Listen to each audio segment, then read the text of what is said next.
मुक्ति नहीं मिलेगी मंगराजू।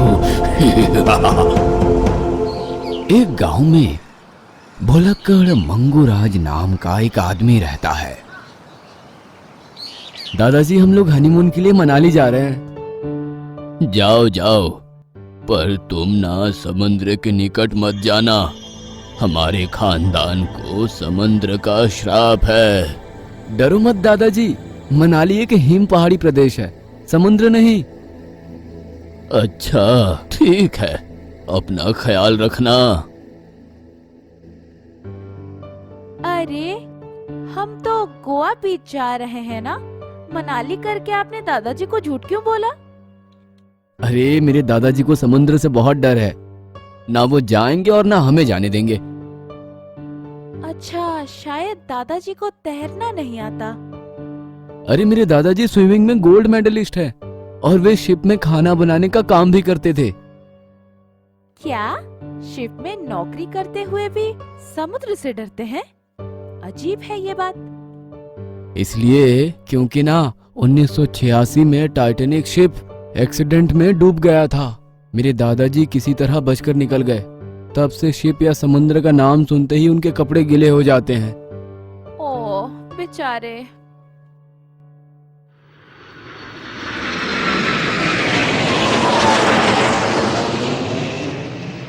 ऐसा कहते हुए दोनों हनीमून पर चले जाते हैं। दादा की बात ना सुनते हुए दोनों समुद्र के बीच में जाकर मछलियों का शिकार करते हैं।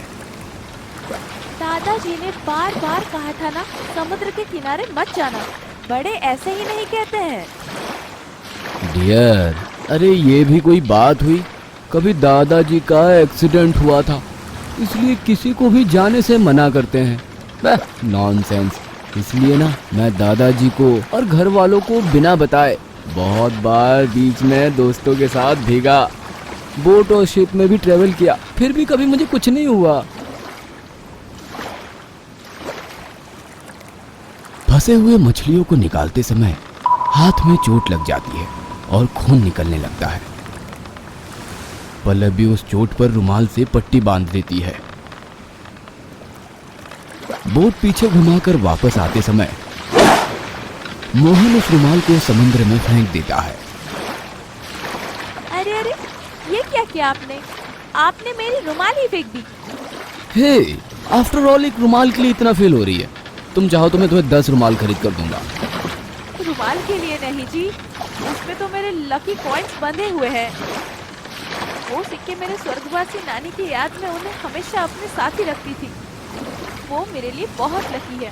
समुद्र में कूदकर मेरे लकी कॉइन्स मुझे लाकर दीजिए। हैं? कॉइन्स के लिए अपने पति को समंदर में कूदने के लिए कह रही हो? वे लोग वहां से बोट से सीधा होटल रूम पहुंच गए।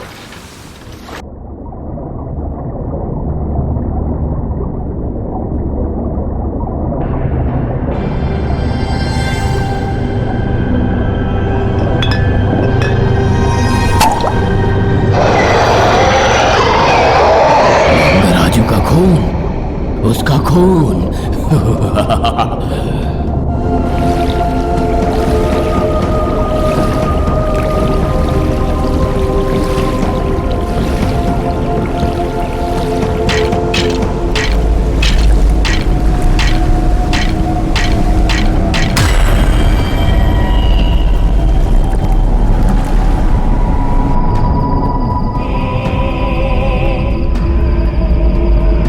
ये तो मंगराजू नहीं है, ये तो मंगराजू नहीं है। अगले दिन बहुत के डर से दोनों हनीमून छोड़कर वहां से भाग जाते हैं और गांव पहुंचकर जो कुछ हुआ वो दादाजी को बताते हैं। तुम लोगों ने ये क्या कर दिया? फिर से उस भूत को जगा दिया। मुझे मारे बिना वो वापस नहीं सोएगा। दादाजी, मुझे माफ कीजिए। इतने दिनों तक आपने समुंदर के पास जाने से मना किया। मुझे लगा आप डरपोक है, आपका मजाक उड़ाया। आपको बिना बताए गोवा जाकर बीच में बोट पर फिशिंग करने गया था। गोवा गए थे नालायक, और कोई जगह नहीं मिला? हाँ, जल्दी जाओ। गांव के बाहर शमशान के पास एक पुराने बंगले में गोस्तानी बीजू नामक एक तांत्रिक है, उसे बुलाकर ले आओ। अरे जल्दी आना, नहीं तो वो भूत मुझे मार डालेगा। दादाजी के बताए हुए गोस्तानी बीजू तांत्रिक के पास जाकर जो कुछ हुआ था उसे बताकर उसे लेकर आता है।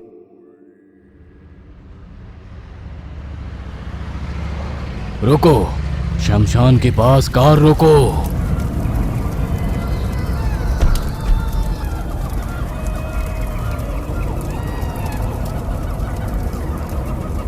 हाल ही में जली हुई चीते से अस्थियां निकालकर उसमें से कपाल निकालकर अपने थैले में डालता है और वहां से जाने लगता है।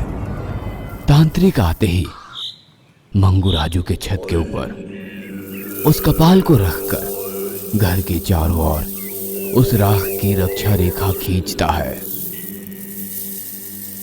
मैंने तुम्हें उसी वक्त बताया था ना मंगराजू, अगर फिर से उस भूत को जगाए तो उससे तुम्हें बचाना मुश्किल है। हाँ, पर मेरे पोते की वजह से वह भूत फिर से जाग उठा।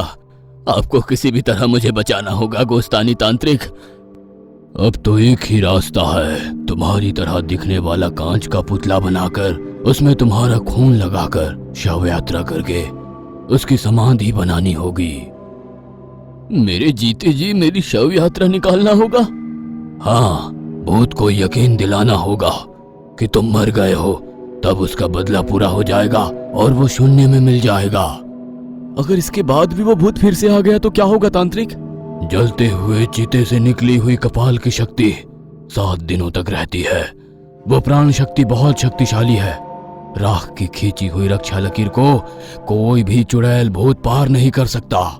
इन 7 दिनों में तुम्हारे दादाजी की मृत्यु का सबको यकीन दिलाकर शव की अंतिम यात्रा करेंगे।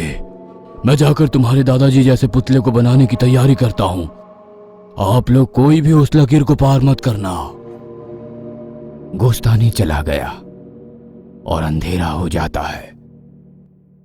भूत रक्षा की रेखा पार करके घर में घुस नहीं पाया और वहीं खड़ा क्रोधित होकर देख रहा था। अरे कितने दिन इस लकीर के अंदर छुप कर मुझसे बचोगे? तुम्हें मार कर तुम्हारा खून पीकर मैं अपना बदला पूरा करूंगा। वो भूत मंगराजू का इंतजार कर रहा था कि कब वो लकीर से बाहर निकलेगा और कब वो उसे मारेगा। दादाजी, इस भूत की परेशानी क्या है? गोवा से बचकर निकले, अब वो भूत यहां भी पहुंच गया। आखिर कौन है ये भूत? आपको क्यों मारना चाहता है? उन दिनों मैं शिप में रसोई का काम करने के लिए भर्ती हुआ था। उस दिन मेरा शिप पर पहला दिन था।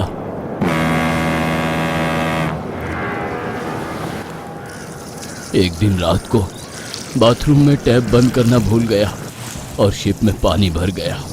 कुछ ही घंटों में शिप डूब गया था। गोवा के किनारे होने के कारण शिप में यात्रियों को कुछ नहीं हुआ, सेफ बोट में किनारे पहुंच गए। लेकिन उस घटना में कैप्टन जैक शिप के साथ डूबकर मर गए।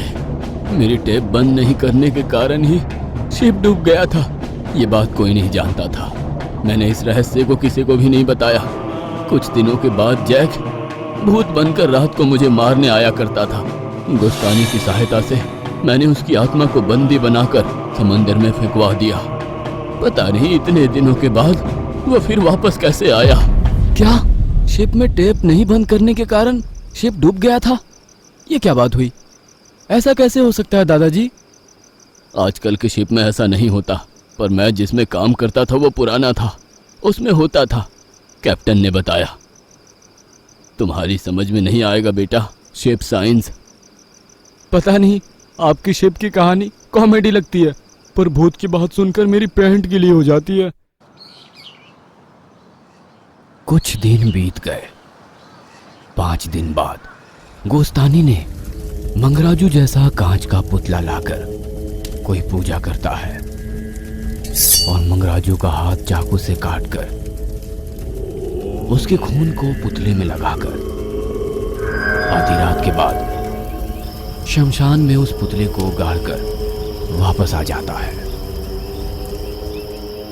मंगराजू मर गया है ये सोचकर वह भूत हवा में मिल जाएगा कुछ दिनों तक घर से बाहर मत निकलना। तो क्या मंगराजू मर गया? अब मैं उसके पोते को मारकर अपना बदला पूरा करूंगा।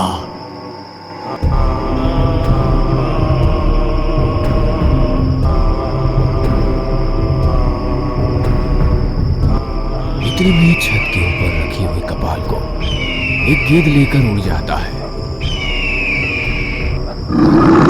इसी समय का इंतजार करते हुए भूत घर में घुस जाता है और वहां मंगराजू को जिंदा देखकर आश्चर्य से कहता है, अरे मंगराजू, तुम जिंदा हो? तुम है तो रुको, जब तक मैं हूं तुम मंगराजू को कुछ नहीं कर सकते।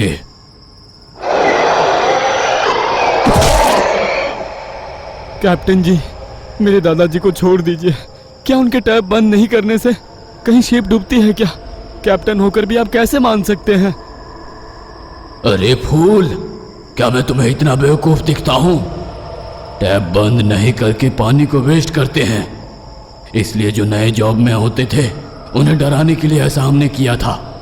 तुम्हारे दादाजी अभी तक वही सच मानते हैं, लेकिन असल में उस दिन हुआ ये था, ये बेवकूफ नींद में उठकर बाथरूम समझकर इंजन रूम में पेशाब करके डीजल का टैप ओपन करके छोड़कर चला गया और समंदर के बीच में डीजल खत्म होकर इंजन रुक गया।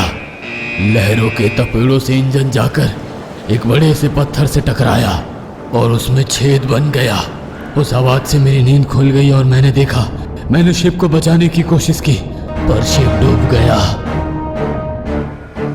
सर, शिप के सारे यात्री तो बच गए, फिर आप कैसे नहीं बच पाए? अरे बेवकूफ, तुम जाते जाते उस इंजन रूम को बाहर से बंद करके चले गए थे। मैं अंदर सो रहा था, बाहर नहीं निकल पाने के कारण मर गया, सिर्फ तुम्हारी वजह से, सिर्फ तुम्हारी वजह से। इसलिए जान की कीमत सिर्फ जान। प्लीज, मेरे दादाजी से अनजाने में गलती हो गई, छोड़ दीजिए। पहली बार मेरी आत्मा को बंद करके समुद्र में फेंक दिया। जब उस बोतल पर मंगराजू के वंश का खून पड़ता, उस समय बोतल की रक्षा शक्ति खत्म होकर मैं बोतल से बाहर आ सकता था और आजाद हो सकता था। मेरी किस्मत अच्छी होने के कारण तुम्हारी भीगी हुई खून बोतल से लगी और मुझे मुक्ति मिल गई। इतने में घोस्तानी को होश आ जाता है और वो मंत्र जल के छींटे को भूत पर डालता है। वो आत्मा में बदलकर शीशे में घुस जाता है। इसके बाद शीशे को लेकर फिर से समुद्र में छोड़ दिया जाता है। उस आत्मा को बंदी क्यों बनाए? सीधा उसका नाश कर दीजिए, नहीं तो कैप्टन फिर से आ जाएगा। पानी में डूबकर जो मर जाते हैं उस व्यक्ति की आत्मा को हम नाश नहीं कर सकते। जब तक तुम्हारे दादाजी नहीं मर जाते तब तक उसकी आत्मा को शांति नहीं मिलेगी। तब तक कैप्टन को बंदी बनाकर ही रखना पड़ेगा। उसी की वजह से कैप्टन की मौत हुई, यह सोचकर मंगराजू बीमार पड़ जाता है और थोड़े दिनों में ही मर जाता है।